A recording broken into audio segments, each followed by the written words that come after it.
తెలుగువారి number 1 choice Telugu matrimony.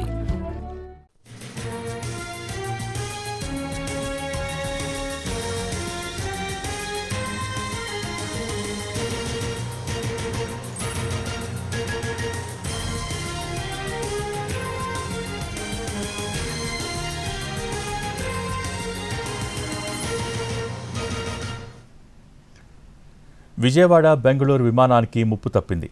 Takeoff సమయంలో విమానం పక్షిని ఢీకొట్టింది.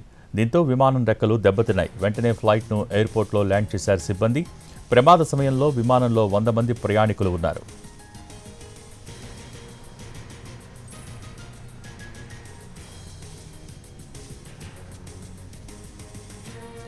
విజయవాడ బెంగళూరు విమానానికి ముప్పు తప్పింది. టేకాఫ్ సమయంలో విమానం పక్షిని ఢీకొట్టింది.